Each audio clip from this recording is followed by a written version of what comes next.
Good morning and welcome to ASL's HR in 10 at 10. I'm Jason Perry. And I'm Kimberly Bradshaw. And each week we get together to talk to you live on YouTube about what's going on in the world of HR and employment.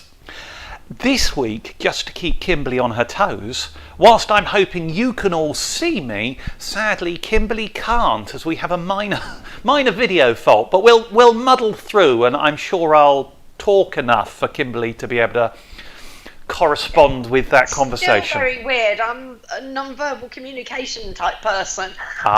Indeed. So, where shall we start, Kimberly? What's the big issues of the week, do you think? I think the research that came out this week about, who was it by? Reboot Digital, who said that people that go into the office are 41% less productive than those that work from home. Indeed, and I mean we've heard lots of views and opinions on this, not least from Jacob Rees-Mogg in some months ago. But yeah.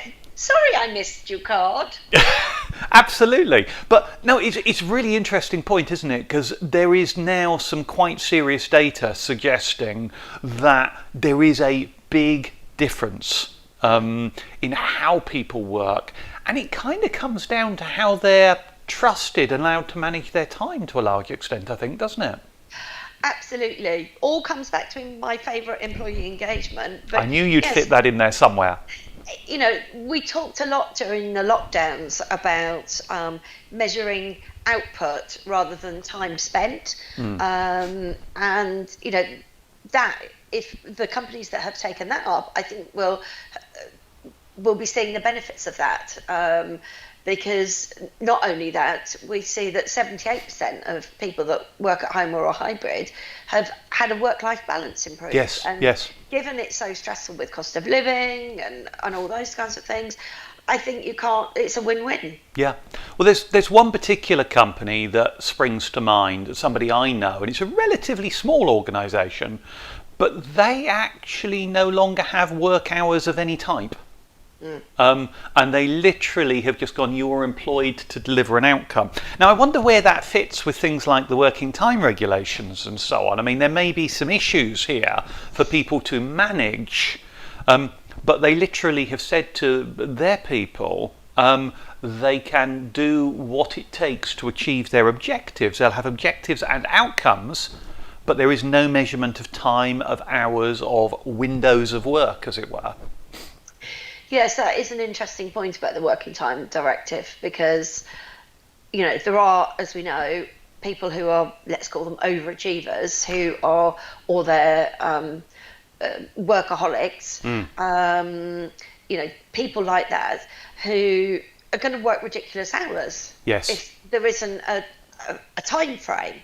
Yes, it'd be great for those that get work done quickly and what have you, but for the people that worry when they're not working, that could be a concern. But if they've taken that approach, what that says to me is, well, they've probably got pretty good employee engagement and they'll keep an eye on it. And hopefully they're spotted. I guess that's one of the things that we've seen over the years, and the couple of industries that kind of occur to me are things like top London law firms, investment bankers, and we watch and I'm going to call them junior grades, but you and I both know these people are high earners even in the junior grades, but they're working ridiculous hours.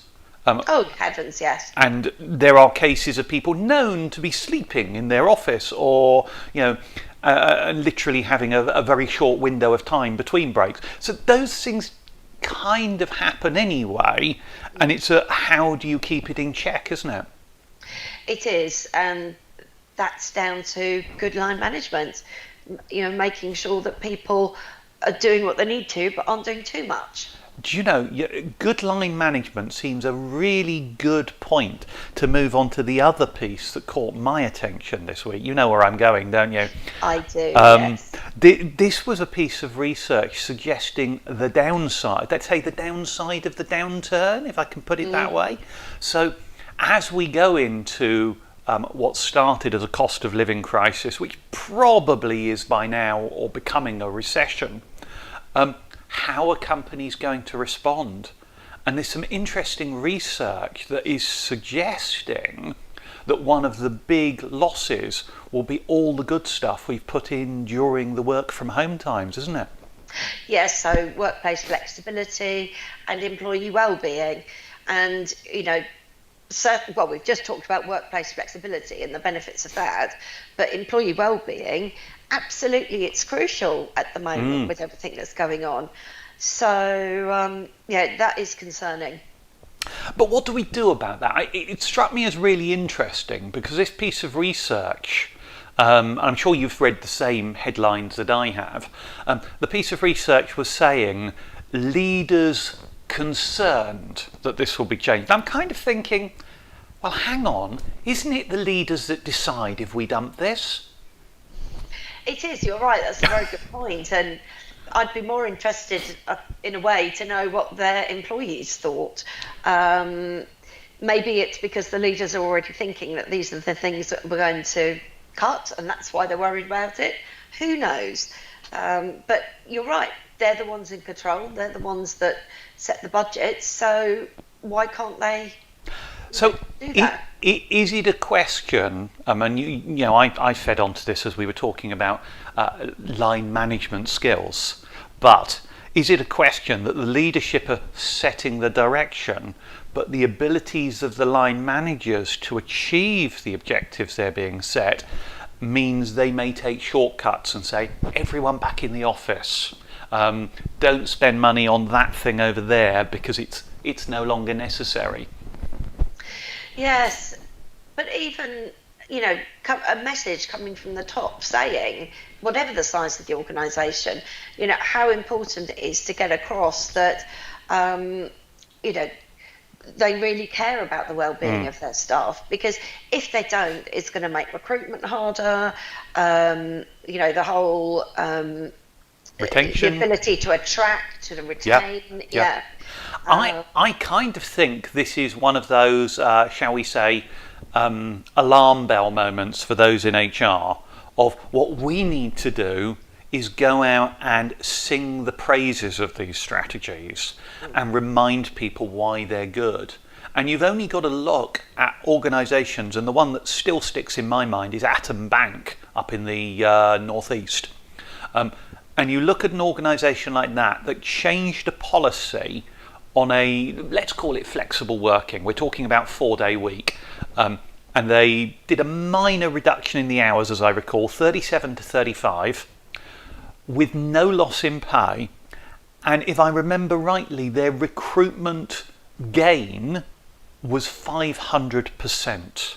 Yeah, it was something ridiculous like that. Absolutely amazing. Phenomenal change. And you look at that by a single move, it may have cost 2 hours per week per employee in salary terms, but the saving in recruitment costs, the saving in retention, the increase in productivity, the gain from looking after your people is phenomenal. And we in HR, I think, have to sell that benefit to keep loosely I'm going to say line managers, but slightly more I think leaders on side, so they're going, no, this has to stay.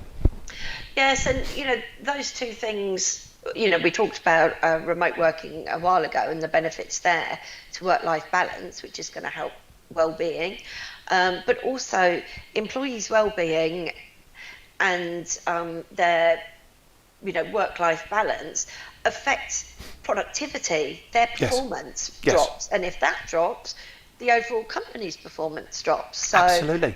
All pushing for the employee engagement and motivation strategies as well. Yeah, but it's finding the hooks on which we in HR can show those, let's say, in operations, in frontline delivery, this saves you money, this makes your life easier.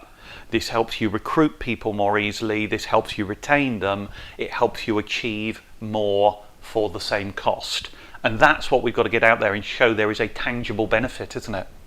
Absolutely. And I think, the pandemic did show that. There was a lot of evidence to support these things. So, it's about HR getting behind that, being more strategic and pushing it at top levels. Yeah, I've said for quite some time now, and since COVID, which is 2.5 years pretty much, isn't it?